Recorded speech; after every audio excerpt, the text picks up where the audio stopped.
بہرحال یہ سارے ذکر میں نہیں کرنا چاہتا. ان تمام منزلوں کے بعد ایک دن تو صبح ہو کر رہتی ہے.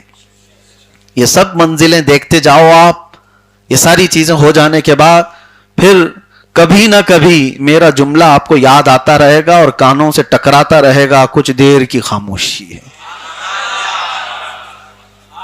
یہ جملہ ٹکراتا رہے گا زندگی بھر بار بار، اور پھر وہ ایک دن آئے گا جب صبح ہوگی اور یہ کالی اندھیریاں چھٹ جائیں گی. بہرحال آج کے حالات پر میں آپ کو چند باتیں نصیحتاً عرض کر دوں. کبھی بھی یہ بات تاریخ میں ہے، موجود ہے، اللہ تبارک و تعالیٰ نے بہت چھوٹی طاقتوں سے بڑے بڑے ظالموں کا حشر پورا کر دیا، برا انجام کیا. فرعون کو مارنے کے لیے بہت بڑی فوج نہیں آئی تھی، پانی سے وہ ہلاک ہو گیا. نمرود کے متعلق کہا جاتا ہے ایک لنگڑے مچھر نے اس کے دماغ میں گھس کر اس کی پوری جان لے لی. اور اسی طرح سے جنگ بدر میں ابو جہل کو بڑے بڑے پہلوانوں نے نہیں مارا، دو چھوٹے بچے معاذ اور معوذ رضی اللہ تعالیٰ عنہما نے کام تمام کیا. بہت ساری تاریخیں ایسی موجود ہیں. اور ہوتا کب ہے ایسے؟ قرآن کی آیت میں نے آپ کو شروع میں ہی پڑھ کے سنائی، لا تحسبن اللہ غافلا عما يعمل الظالمون. اللہ فرماتا ہے ظلم کرنے والے ہرگز یہ گمان مت کرو کہ اللہ بے خبر ہے، اللہ دیکھ رہا ہے.